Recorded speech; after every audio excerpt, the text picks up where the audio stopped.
सभी बहनों को राम राम। आज की कथा है गुरुमुख जीवन ही जीवन है।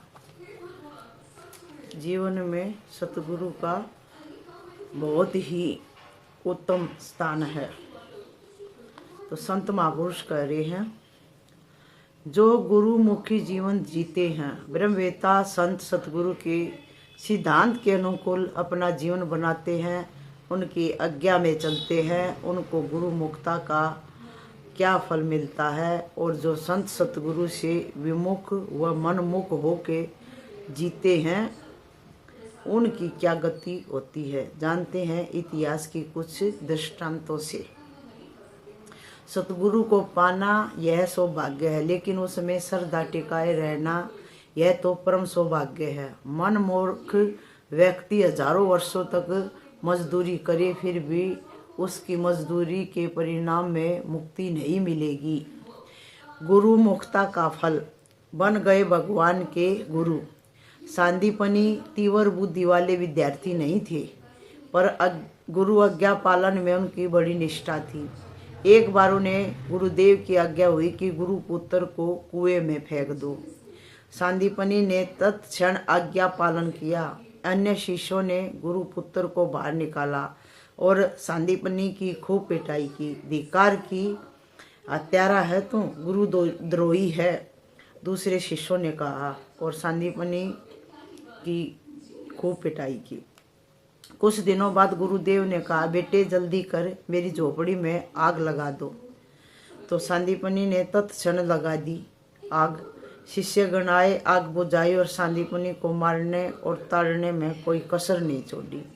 गुरुजी ने जब देह त्याग का निश्चय किया, तब शिष्यों को अलग अलग वस्तुएं स्मृति चिन्ह के रूप में दे दी।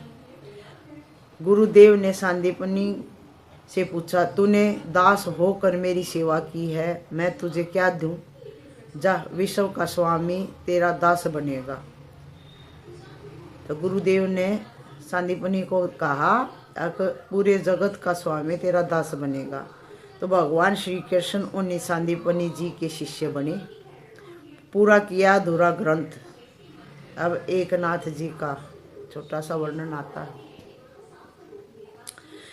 संत एकनाथ जी के आश्रम में गाओबा नामक एक भगत था। पूर्ण पूड़ी खाने का वह ऐसा तो शौकीन था कि जिसका नाम ही पूर्ण पूड़ा पड़ गया। एक दिन एकनाथ जी ने उसे मंत्र दीक्षा देने हेतु बुलाया, तो पता चला कि वह पहले से ही जप करता है। एकनाथ जी ने पूछा कि क्या जप करते हो? तो उसने बड़ी निर्दोषता से कहा, मैं एक ही जप करता हूँ। नाथ केवल एक है, एक नाथ सत्य है। नाथ केवल एक है, एक नाथ सत्य है। एकनाथ जी ने देखा कि इसकी तो रग रग में एक निष्ठा गुरु भक्ति समाई हुई है। अपने गुरु का ही नाम, एकनाथ जी का नाम जप रहा था। उसका हृदय झलक पड़ा। पूर्ण पूरा गुरुदेव को रिझाने में, गुरु कृपा को पचाने में सफल हो गया। एकनाथ जी की महासमाधि के बाद उनका अधूरा ग्रंथ भावार्थ रामायण, जिसे उनका पुत्र हरि पंडित पूरा नहीं कर सका, उसे इन्हीं एकनिष्ठ गुरु भक्त ने पूरा किया था। गुरु रिझे हुआ आत्म साक्षात्कार। गुजरात में रामू नामक गुरु भगत हो गई। एक बार उनके गुरुजी ने उन्हें कहा कि भोजन का आमंत्रण है, घोड़ा गाड़ी ले आओ।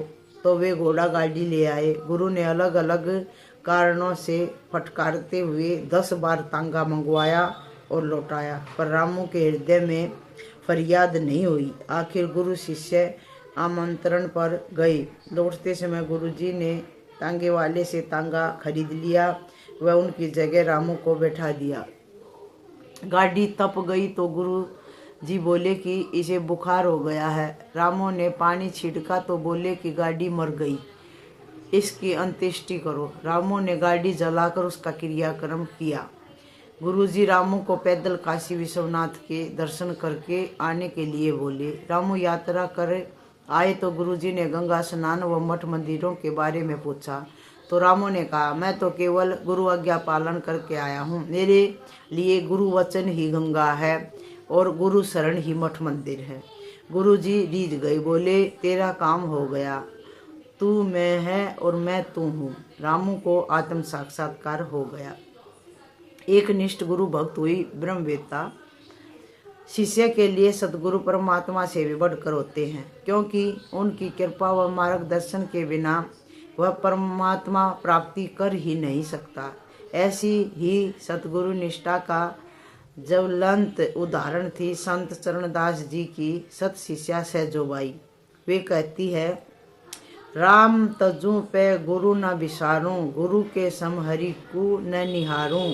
हरि के जन्म दियो जग माही, हरि ने जन्म दियो जग माही, गुरु ने आवागमन छुटाही। चरणदास पर तन मन वारूं, गुरु ने तजु हरि को तज डारूं। ऐसी निष्ठा के कारण वे ब्रह्मवेत्ता हो गई, परम सुख को प्राप्त हो गई। इसी प्रकार ब्रह्मा जी के पुत्र अथर्वा, बृहस्पति जी के पुत्र कच्छ जैसे अनेक गुरुमुखी परमात्म ज्ञान रूपी महत फल को उपलब्ध हो गई। मन मुक्ता का फल, जो अपने मन से ही चलते हैं। अकबर ने अपने नवरत्नों में एक मानसिक को आमेर का राजा बनाया था।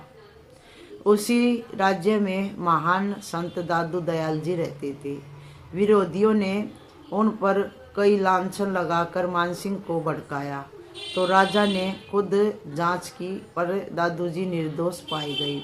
मानसिंह ने संत विरोधियों पर कोई कार्रवाई नहीं की, जिससे वे सक्रिय ही रहे और फिर पनपे कि राजा निष्पक्ष नहीं है। पहले संत पर लगा दिया, दो सब राजा पर लगा दिया। यह खबर अकबर को प्रभावित न करे, इसलिए मानसिक ने दादू जी पर ही व्यंग कसा कि संत तो बहते पानी की तरह होते हैं। निर्दोष दादू जी शिष्यों के साथ निकल पड़े। ईश्वर को संत अपमान कब मंजूर है? राजा को प्रातः सुसपन हुआ कि उसका राज्य उजड़ गया है, अतः दादू जी को खोज कर उसने उनसे क्षमा याचना की और पुनः राज्य में लौटने की विनती की। दादू जी ने उसे आश्वासन देकर लौटा दिया, पर खुद नहीं लौटे। दादू जी की प्रार्थना पर आमेर कुछ वर्षों तक सुरक्षित रहा, बाद में खंडर हो गया। पति का शरीर छूटा, दूर हुए भगवान। राम जी को राज्य के बदले 14 वर्ष का वनवास मिले और भरत को राज्य हो। यह वरदान मांगने वाली केकई का भविष्य क्या हुआ? राम वियोग में पति दशरथ जी चल बसे और पुत्र भरत ने उस माँ का त्याग किया। केकई नाम ही कलंकित हो गया। राम जी को इतना स्नेह करने वाली केकई में ऐसी कुटिल बुद्धि क्यों आई? क्योंकि उसने महर्षि वशिष्ठ जी द्वारा ही श्री योग वशिष्ठ जी के माध्यम से दिया गया एको ब्रह्म द्वितीयो नास्ति का मंत्र त्याग दिया और मंथरा का रिश्तेदारी व धन पद सत्ता के स्वार्थ से सना द्वैत युक्त मंत्र जी भर के जपा। उसका मनन भी किया। परिणाम क्या हुआ सर्वविदित है। अद्वैत निष्ठ सत्य शिष्य राम जी का कुछ बिगड़ा नहीं और द्वैत से कलंकित मंथरा व केकई के जीवन में सुख शांति बची नहीं। ब्रह्म जिज्ञासा बिना कात्यायनी संसारी ही रही। बृहदारण्यक उपनिषद के मैत्रेय ब्राह्मण में आता है कि याज्ञवल्क्य ऋषि ब्रह्मवेत्ता थे, जो वानप्रस्थ आश्रम में अपनी 2 पत्नियों मैत्रेय और कात्यायनी के साथ रहते थे। मैत्रेय की ब्रह्मवेत्ता पति से सच्ची निष्ठा थी, वह धन व मान पूजा की भूखी नहीं थी, जबकि कात्यायनी ब्रह्मवेत्ता भारद्वाज जी की पुत्री होकर भी धन, सांसारिक साज संगार आदि की भूखी थी।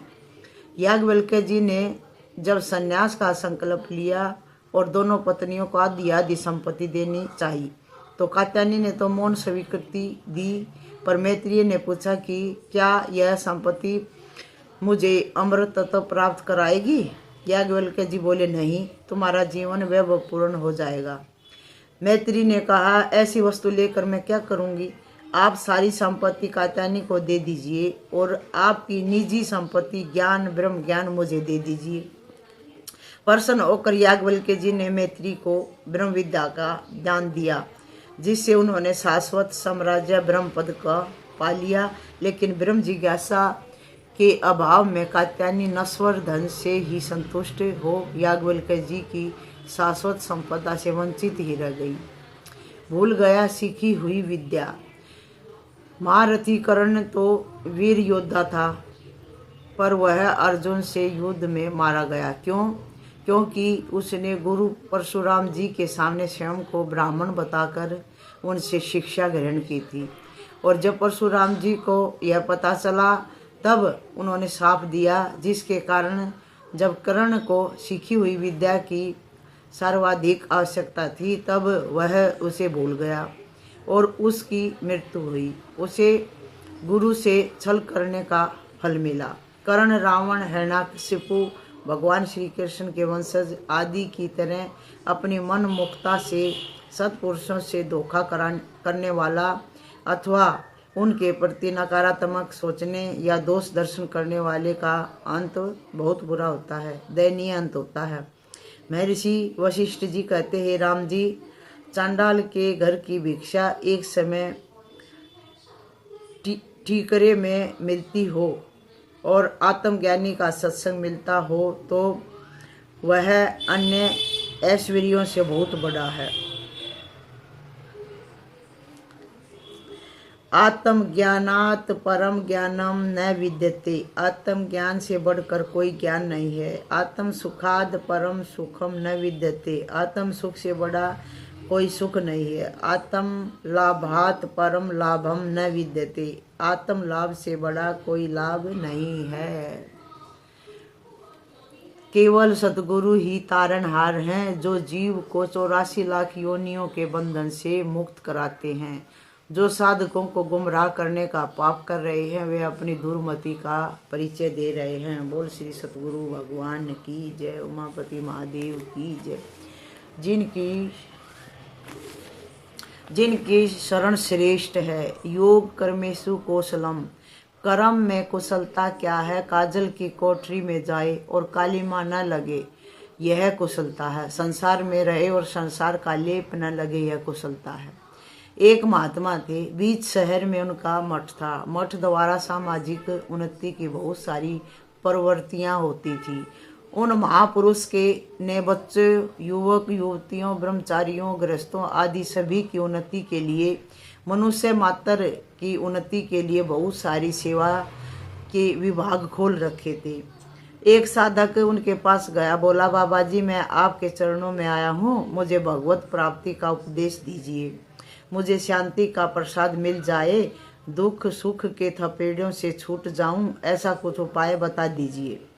मुझे अपना शिष्य बनाइए नाथ, मैं आपकी शरण में आया हूँ। महाराज ने कहा, देख बेटा, तेरी श्रद्धा है, यौवन है, तू कुछ कर सकता है, तो तेरे मेरे जैसे के पास तू मत टिक। देख, मैं तो संसार में डूबा हुआ हूँ। चांदी की थाली में शिष्य भोजन लाते हैं, वह खाता हूँ। गाड़ी मोटरों में घूमता हूँ और बड़ी बड़ी प्रवृत्तियाँ करता हूँ। दिन रात उसी में लगा हूँ।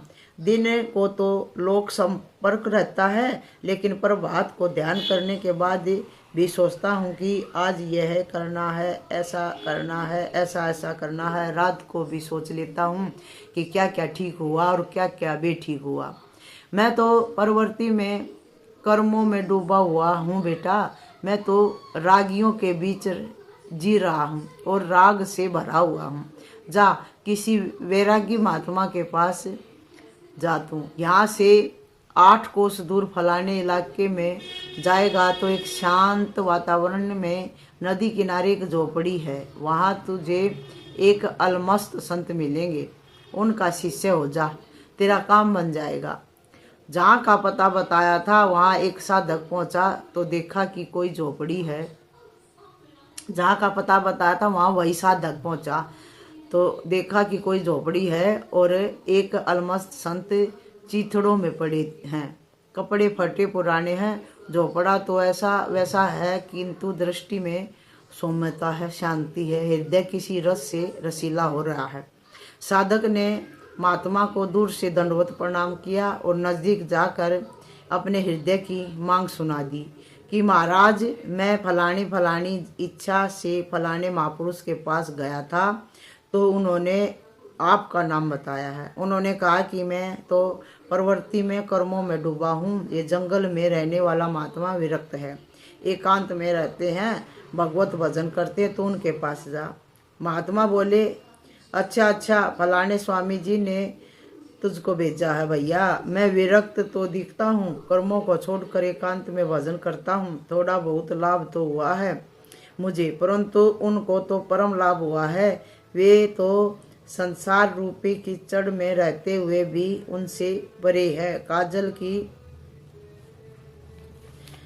परे है। श्री राम जय राम जय जय राम, श्री राम जय जय रे राम, श्री राम जय जय राम। काजल की कोठरी में रहते हुए उनको दाग नहीं लग रहा है। मैं तो दाग से भयभीत होकर यहाँ आया हूँ। मैं तो थोड़ा सा पलायनवादी और थोड़ा सा साधक हूँ, पर वे तो पूरे सिद्ध हैं, तो उनके चरणों में जा। यह तो उनका बड़पन है कि मेरे को यश दिलाने के लिए उन्होंने तुमको मेरे पास भेजा है। यह उनका विनोद है, कर्म करने की कुशलता उनके पास है। उठत बैठत ओई उठाने, कहत कबीर हम उसी ठिकाने।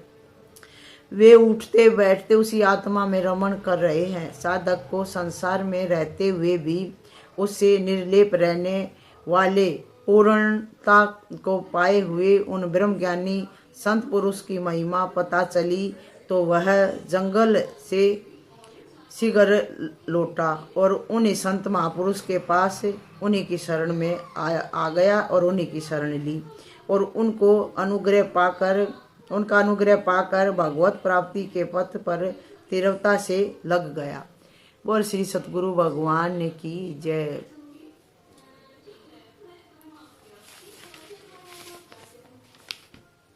आगे की कथा में आता है हमारे 3 सच्चे हितैषी। संयमी सदाचारी शांत मन हमारा हितैषी है। नंबर पहले पर आता है, जो मन में आया वह करने लगे या मन के गुलाम बने तो वह मन हमारा शत्रु है। जो मन संयमित है, शांत है, वही हमारा हितैषी है। असंयमित अशांत मन तबाही कर देता। दूसरे नंबर पर इष्ट देव हमारे हितैषी हैं। ब्रह्मवेता गुरु मिलने से पहले जिनको भी हम अपना इष्ट मानते हैं, भगवान मानते हैं, वो हमारे इष्ट हैं और वो हमारे हितैषी होते हैं। वे ही इष्ट प्रेरणा करते हैं, जाओ लीलाशाह जी के पास जाओ या प्रेमानंद महाराज के पास जाओ या और फलाने के पास जाओ, वो ब्रह्मवेता गुरु के पास हमें भेजते हैं। तीसरे नंबर पर ब्रह्मवेता सतगुरु हमारे हितैषी हैं। जब सतगुरु मिल जाते हैं तो इष्ट का काम पूरा हो जाता है। अकेले इष्ट शक्तिशाली तो हैं, परंतु वे एक शक्ति है। जब इष्ट गुरु के पास भेजते हैं तो 11 गुनी शक्ति हो जाती है। इष्ट को हम मानते थे, उनकी पूजा करते थे। इष्ट ने गुरु के पास भेजा और गुरु ने इष्ट को चुरा लिया और इष्ट नाराज नहीं हुए कि ऐसा कैसा गुरु है, मैंने तो ऐसा साधक भेजा और इसने मेरी पूजा छुड़वा दी।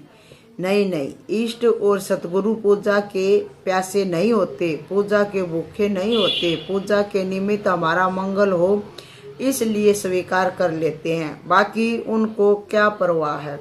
इष्ट और सतगुरु हमारे दुश्मन नहीं होते हैं, परंतु कभी कभार देखोगे कि अच्छे काम करके इष्ट या सतगुरु को प्रणाम करने गए हो तो वे प्रसन्न मिलेंगे और गड़बड़ की होगी तो इष्ट या गुरु की आंखें अंगारे बरसाती हुई मिलेंगी। हम स्वयं अपने इतने हितैषी नहीं हैं, सतगुरु सच्चे हितैषी होते हैं, जो कई जन्मों की हमारी कमजोरी, दोष, पाप, अपराध, दुष्टा व अकड़ पकड़ को जानते हुए भी हमारा त्याग नहीं करते, हमसे घृणा नहीं करते, हमारे लिए उनके मन में हित की भावना होती है। ऐसे पूर्ण हितैषी सतगुरु हमें जो देना चाहते हैं उसकी हम 10 जन्मों में भी कल्पना नहीं कर सकते। उस परमात्म धन के वे धनी होते हैं और वह हंसते खेलते हमें देना चाहते हैं। आवश्यक वस्तु बिना मांगे ही सतगुरु दे देते हैं और अनावश्यक मांगे, जैसे प्रसिद्धि होने की मांग, कपट करके लोगों से पैसा बटोरने की मांग, ये सब जो गलत बातें हैं, जिनको यदि आप चाहते हैं तो गुरुजी उन चाह को लताड़ते हुए भी आपको शुद्ध बनाने में बहादुर होते हैं। अनावश्यक वस्तु जिनको हम चाहते हैं वे हमसे छीनते हैं और आवश्यक वस्तुएं जिनको हम नहीं भी चाहते हैं उन्हें वे हंसते खेलते पुचकारते हुए देते हैं। शोक विलाप, मन मुक्ता, छल कपट करने की तुम्हारी जो पुरानी आदतें हैं उनको सच्चे हितैषी गुरु कैसे निकालते हैं वह तो वे ही जानते हैं। उस समय गुरु शत्रु जैसे भी लगे तब भी भूल कर भी उनका दामन नहीं छोड़ना चाहिए। परम हितैषी सतगुरु हमारे अहम की परवाह न करके तुम्हारी महानता पर दृष्टि रखते हैं। उनके लिए परम हितैषी शब्द भी छोटा है। माँ बाप बच्चे का जितना हित जानते हैं और कर सकते हैं उतना बच्चा नहीं जानता है, नहीं कर सकता है। माँ बाप की तो सीमा है, परंतु सतगुरु व इष्ट की तो सीमा होती ही नहीं है। वे असीम तत्व के धनी होते हैं। आपका गुरु जाने आप जानो। मैं तो मेरे गुरुदेव को बोल रहा हूँ कि आप ब्रह्मा हैं, आप विष्णु हैं, आप चंद्र हैं, आप सूर्य हैं, आप नक्षत्र हैं, आप ग्रहों से भी परे हैं, आप पूर्ण के पूर्ण हैं। ब्रह्मा विष्णु महेश का अधिष्ठान जो आत्मा है वही आप हैं। मैंने अपने गुरु को जब गुरु ब्रह्मा बोला तो मेरी आंखें पवित्र हो गई, भर आई। दुनिया में ऐसा कोई हितैषी नहीं जितना गुरुदेव है। हे लीलासा भगवान भी आपके आगे मत्था टेकते हैं। आप ब्रह्म स्वरूप हैं। किसी ने कहा मेरे गुरु तो भगवान हैं। मैंने कहा तू गाली दे रहा है। अरे भगवान भी जिनका चेला बन के अपने सौभाग्य की सराहना करते हैं उनको बोलते हैं गुरु। गुरु ब्रह्मा, गुरु विष्णु, गुरु देवो महेश्वर, गुरु साक्षात पर ब्रह्म, तस्मै श्री गुरुवे नमः। गुरु कृपा ही केवलम, शिष्य से परम मंगलम।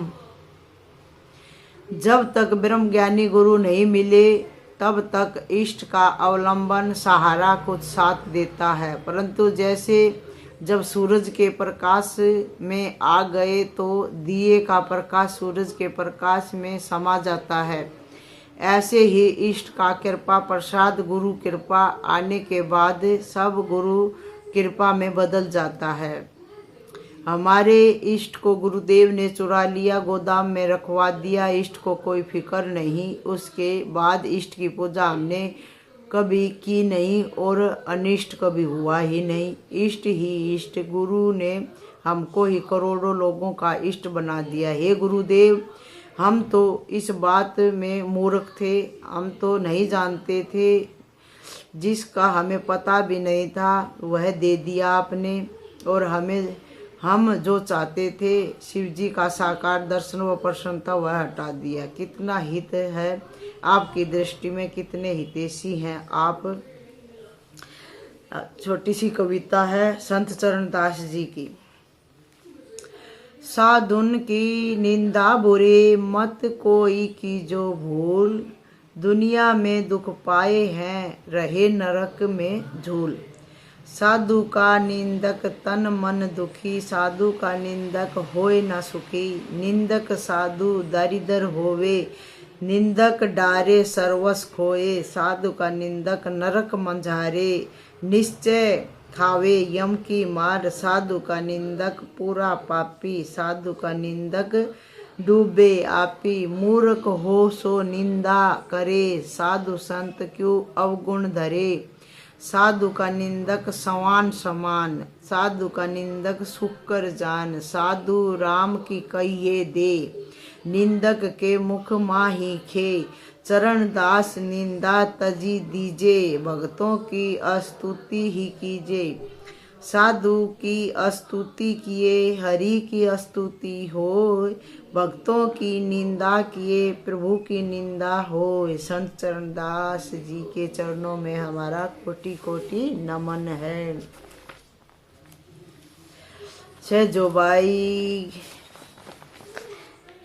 शीश का माना सतगुरु, शीश का माना सतगुरु, गुरु झिड़के लखबार, जो द्वार ना छोड़िए यही धरना धार, गुरु का दर्शन कीजिए, गुरु का कीजिए ध्यान, गुरु की सेवा कीजिए तजिए कुल अभिमान, गुरु सो कुछ ना दुराइए, गुरु सो झूठ ना बोल, बुरी भली खोटी खरी गुरु आगे सब खोल।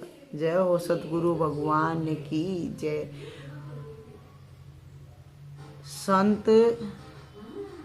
संत रज्जब जी कहते हैं, गुरु गोविंद समान शिष्य करी जान ही, मन वच करम त्रिशुद्ध इहे उर आन ही, तो कारज प्रसिद्ध होत कहाँ बेर रे, परी हाँ जे रज्जब इक भाव न करिए फेर रे। सत शिष्य सतगुरु और गोविंद परमात्मा को समान ही जानता है तथा इन्हें हृदय में बसाकर मन वचन कर्म तीनों को शुद्ध करता है, और यदि गुरु और ईश्वर दोनों एक हैं इस भाव में फेर फार नहीं करता तो उसका मुक्ति रूपी प्रसिद्ध कार्य होने में क्या देर लगती है, अर्थात शीघ्र ही हो जाता है। जब जागे तभी सवेरा। सूफी संत शाह लतीफ साधक का हौसला बढ़ाते हुए कहते हैं कि यदि किसी कारण जवानी में भक्ति नहीं कर पा सके तो अब ही भक्ति की तरफ ध्यान दे लो। सतगुरु द्वारा समझाई गई युक्ति के अनुसार जब भी भक्ति कर ली जाए लाभदायक ही है। चाहे मन पूरी तरह से भक्ति में न लगे तथा शरीर साथ न दे तब भी भक्ति में लगे रहना चाहिए। जो सतगुरु की समझाई युक्ति के अनुसार सच्चे दिल से उपासना करता है परमात्मा उसकी इबादत कबूल कर लेता है। बोल श्री सतगुरु भगवान की जय। उमापति महादेव की जय। सभी बहनों को मीठी मीठी राम राम।